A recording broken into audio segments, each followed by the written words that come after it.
আসসালামু আলাইকুম guys, Parvin daily life চ্যানেলে তোমাদেরকে জানাচ্ছি স্বাগত। তো চলে আসলাম আবার নতুন একটা রান্না বান্নার ভিডিও নিয়ে। তো আজকে রান্না করবো চিংড়ি মাছ দিয়ে লতি। অল্প করে লতি নিয়ে আসছি, কারণ আমার ছেলে লতি খায় না, শুধু আমি একা একা খাবো তার জন্য। তো লতি রান্না করবো চিংড়ি মাছ দিয়ে, আর টমেটো দিয়ে পোয়া মাছ ভুনা করবো। এই পোয়া মাছটা খেতে ভালো লাগে অনেক, আমার ছেলেও পছন্দ করে, তার জন্য নিয়ে আসছি হাফ কেজি। তো টমেটো দিয়ে পোয়া মাছটা ভুনা করবো। টমেটো কেটে নিয়েছি লতি রান্না করার জন্য। এই যে ছোট চিংড়ি মাছগুলো নিয়েছি আর পেঁয়াজ কেটে নিয়েছি, আর এখানে লতির জন্য রসুন আর এই তো কাঁচামরিচ কুচিয়ে নিয়েছি। তো রান্নাটা শুরু করি, আগে মাছগুলো ভেজে নেব। তো চুলে একটা প্যান বসিয়ে দিয়েছি, মাছটা ভেজে নেওয়ার জন্য তেল দিয়ে দিচ্ছি। তো এখন মাছটা মাখাই নেব। মাখিয়ে নেওয়ার জন্য দিয়ে দিচ্ছি লবণ, আর দিয়ে দিচ্ছি হলুদের গুঁড়া, আর দিয়ে দিচ্ছি মরিচের গুঁড়া। এখন আমি মাছগুলো মাখিয়ে নেব। তো মাছগুলো মাখানো হয়ে গেছে, এখন মাছগুলো ভেজে নেব। মাছগুলো দিয়ে দিচ্ছি।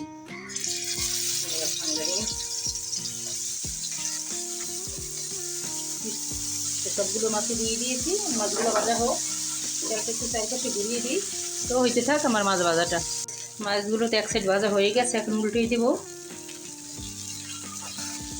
সবগুলো মাছই তো আমি উল্টেই দিয়েছি, এখন এই সাইডটাই ভাজা হোক। আর সবগুলো মাছ ভাজা হয়ে গেছে, এখন উঠিয়ে নিচ্ছি। দেখো মাছগুলো কত সুন্দর করে লাল লাল করে ভেজে নিয়েছি। মাছটা একটু বেশি ভাজলে খাইতে ভালো লাগে, তার জন্য একটু লাল লাল করে ভেজে নিয়েছি। তো এই তো মাছগুলো সব ভেজে উঠিয়ে নিয়েছি।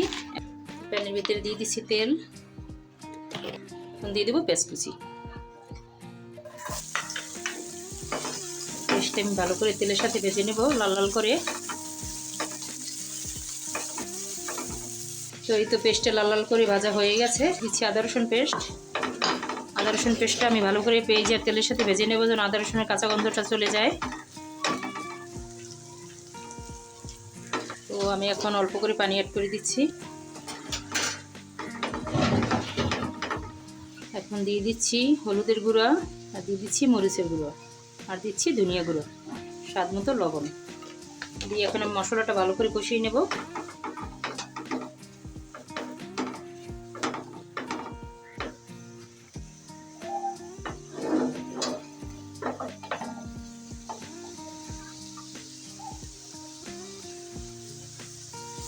তো এই তো মশলাটা কষানো হয়ে গেছে, এখন ঝোলের জন্য পানি অ্যাড করে দেবো। তো ঝোলের জন্য পানি অ্যাড করে দিচ্ছি। ভালো করে নেড়ে চেড়ে মিশিয়ে দিচ্ছি। ঝোলটা ফুটে উঠলে তারপরে মাছগুলো দিয়ে দেবো। তো এই তো ঝোলটা ফুটে উঠছে, এখন মাছগুলো দিয়ে দেবো। মাছগুলো দিয়ে দিচ্ছি। মাছগুলো দিয়ে একটু মিশিয়ে দিই, নেড়ে চেড়ে দিয়ে দিচ্ছি টমেটো কুচি।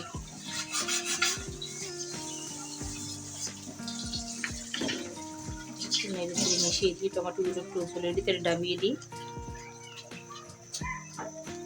তো হইতে থাক তরকারিটা। তো এই তো তরকারিটা তো প্রায় হয়ে গেছে, আর কিছুটা ঝোল টানুক, তারপর উঠিয়ে নিব। দেখি লবণ হয়েছে কিনা। লবণ একটু লাগবে, লবণ অ্যাড করে দিচ্ছি অল্প করে। হইতে থাক তরকারিটা। তো এই পর্যায়ে দিয়ে দিচ্ছি কিছু কাঁচামরিচ কুচি,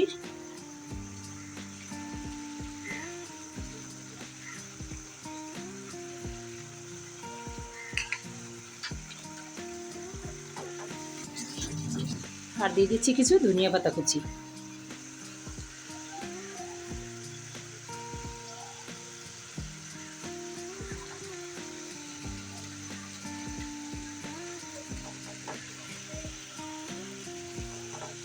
ধনিয়া পাতাটা দিয়েছি, একটু ধনিয়া পাতার ঘেরানটা সরাও তরকারির ভিতরে, তারপর তরকারিটা উঠাই নেব।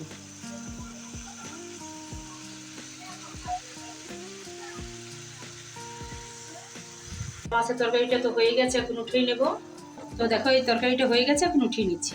এখন লতির তরকারিটা বসিয়ে দেবো। তো তার আগে আমার ছেলেকে কয়টা বেগুনি ভেজে দেবো, তারপর লতির তরকারিটা বসাবো। মিষ্টি কুমড়া দিয়ে বেগুনি ভেজে দিছি, আর এই যে ধনিয়া পাতা দিয়া।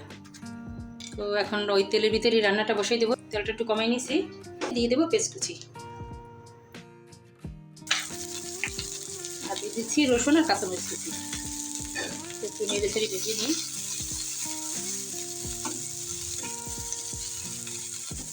চিংড়ি মাছটা আমি সাথে দিয়ে দেবো, দিয়ে ভালো করে পেঁয়াজ আর তেলের সাথে ভেজে নেবো, এতে করে চিংড়ি মাছ থেকে সুন্দর একটা ফ্লেভার পাওয়া যাবে।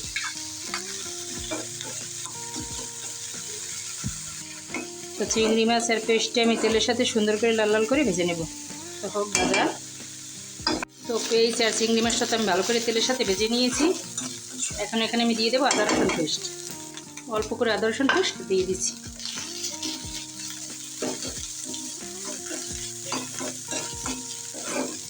ভালো করে নেড়ে চেড়ে ভেজে নিই যেন আদা রসুনের কাঁচা গন্ধটা চলে যায়। তো এখন অল্প করে পানি অ্যাড করে দিচ্ছি।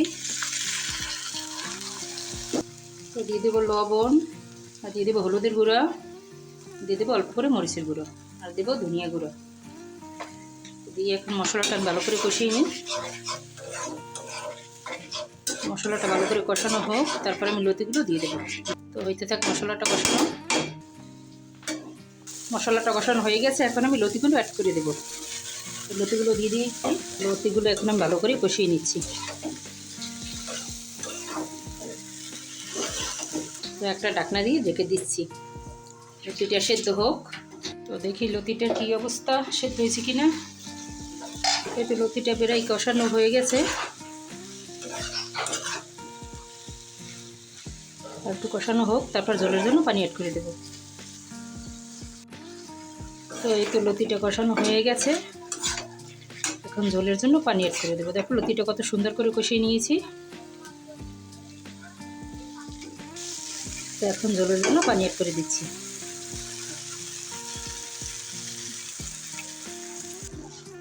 তো এই তো ঝোলের জন্য পানি অ্যাড করে দিয়েছি, এখন একটু নেড়ে চেড়ে মিশিয়ে দিচ্ছি। তো এই তো আমি নেড়ে চেড়ে মিশিয়ে নিচ্ছি ভালো করে, দিয়ে এখন একটা ঢাকনা দিয়ে ঢেকে দেবো। তো এখন একটা ঢাকনা দিয়ে ঢেকে দিচ্ছি, লতিটা হোক। তোমরা আমার ভিডিওর সাথেই থাকবো। তো দেখি তরকারিটা ফুটছে কি না। এই তো তরকারিটা ফুটে উঠছে, লতি তরকারিটা। তো এখন আমি অল্প কিছু টমেটো কুচি অ্যাড করে দেবো।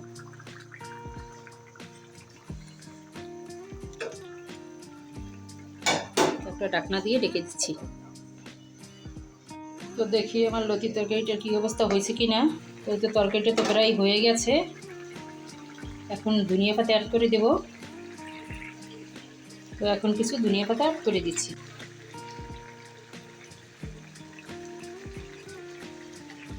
তো হোক লতির তরকারিটা।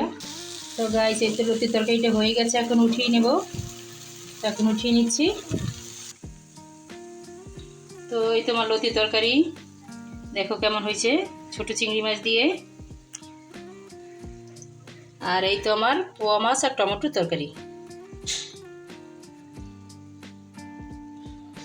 তো গাইস তোমরা তো দেখেই নিলাম আমার দুইটা তরকারি কেমন হয়েছে, কমেন্টের মাধ্যমে জানাইও। তো গাইস তোমাদের যদি আমার এই ভিডিওটি ভালো লাগে থাকে, ভিডিওটি একটি লাইক কমেন্ট শেয়ার করে দেবে, আর আমার চ্যানেলটি সাবস্ক্রাইব করে দেবে। তো আমার পাশে থাকার জন্য ধন্যবাদ। আল্লাহ হাফেজ।